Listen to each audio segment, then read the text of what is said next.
अस्सलाम वालेकुम बच्चों, कैसे हैं आप? ठीक है, खैरियत से हैं बच्चों आज इंशाल्लाह क्वेश्चन नंबर 3 के 4 पार्ट्स करेंगे। मुझे लगता है 3 से 4 मिनट में ये वीडियो ख़त्म हो जाएगी।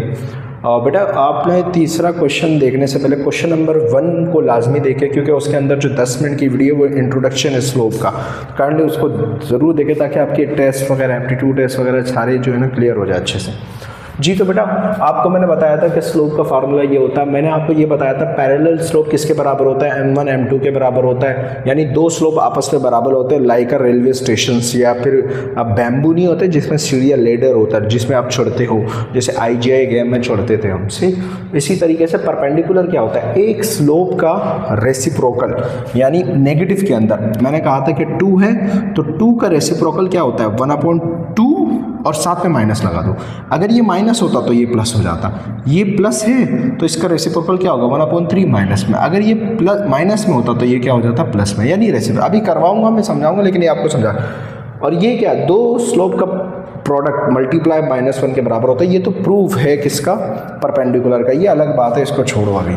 यहाँ तक देखो बेटा, आपसे कह रहे कि in each of the following, अब बोलता है जो नीचे दिए गए 4 क्वेश्चन है, the slope of the line is given, यानी the slope of the line is given, यानी एक लाइन है उसका स्लोप क्या है आपको दे दिया गया। यानी हर पार्ट में ये स्लोप गिवन है। तो मैं कहता हूँ according to the given condition, according to the given, या एक बार लिख रहा हूँ अगले क्वेश्चन में नहीं लिखूंगा, ठीक है। गिवन कंडीशन, स्पेलिंग सही है कि 2/3 क्या है, स्लोप है। क्या है, स्लोप। अब इस स्लोप को क्या बोलना है क्या नहीं बोलना बाद में देखें। सेम टू सेम यही इसके लिए भी कर देते हैं, अकॉर्डिंग टू द क्या कहते हैं गिवन कंडीशन, और m ये -7 क्या है, स्लोप है।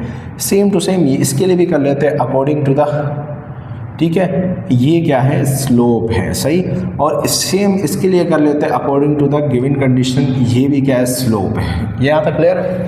सेम ये एक 4 पार्ट से इसको 2 मिनट में सॉल्व करवा देता हूँ। अब देखिए, according to the given line is given, मैंने कहा जी आपने सही कहा, ये स्लोप है। हमने मान लिया किसी लाइन का ही स्लोप होता है ना, एक स्ट्रेट लाइन ही स्लोप बनाती है ना, कभी यूँ कभी यूँ, कभी ये स्लोप हो गया, कभी यूँ हो गया, कभी यूँ हो गया, कभी यूँ, ये स्ट्रेट लाइन है, समझ रहे। फॉर एग्जाम्पल मान लो, अच्छा अब कह रहे हैं कि what is the slope of a line parallel perpendicular.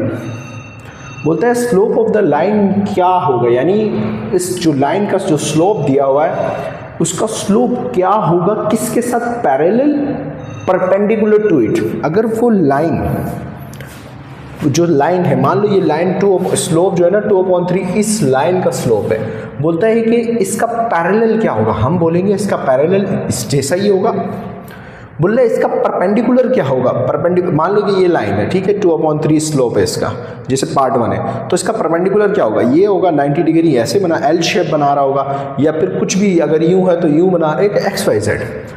तो हम बोलेंगे पार्ट ए में पैरेलल की बात कर रहा है। हम बोलेंगे सर जी पैरेलल में, पैरेलल का मतलब होता है m1 बराबर होता है m2 के।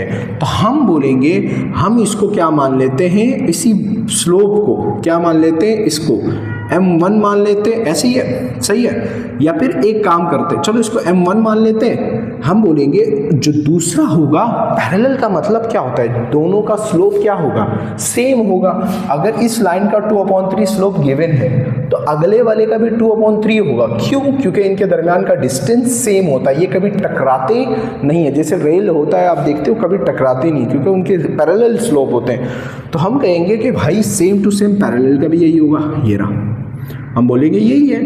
तो मालूम हुआ, क्यों, रीज़न भी बता दिया, क्योंकि एक स्लोप है, पैरेलल का मतलब क्या होता है, m1 m2 के बराबर होता है।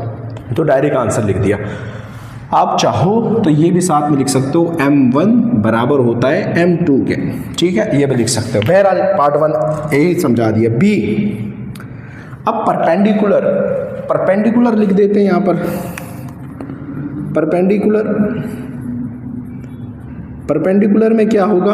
अब देखिए परपेंडिकुलर का फार्मूला क्या है, मैंने आपसे कहा था ना, m2 बराबर होता है -1/m1 के, क्यों होता है क्वेश्चन नंबर 2 में भी समझा दिया, इधर मल्टीप्लाई हो रहा है उधर डिवाइड। आप m1 को भी उधर m2 को भेज देते कोई मसला नहीं, फिर आपने इसको m2 इसको m1 नहीं देना, नाम दूसरा नाम देना होगा।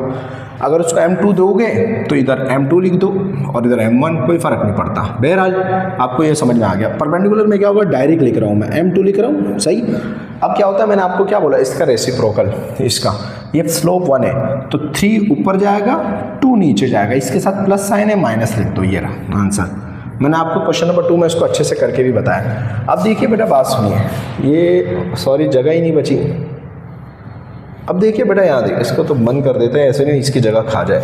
पार्ट ए लिख रहा हूँ मैं डायरेक्ट, पार्ट ए पैरेलल है तो पैरेलल में वही आंसर उठ के आ जाएगा सीधा, इसको m1 बोल देते हैं, यही आ गया, सीधा सीधा वही आंसर आएगा। फ़ायदा क्या हुआ, बस MCQ समझा रहा है आपको, ठीक है। और पार्ट 2 क्या होगा, परपेंडिकुलर।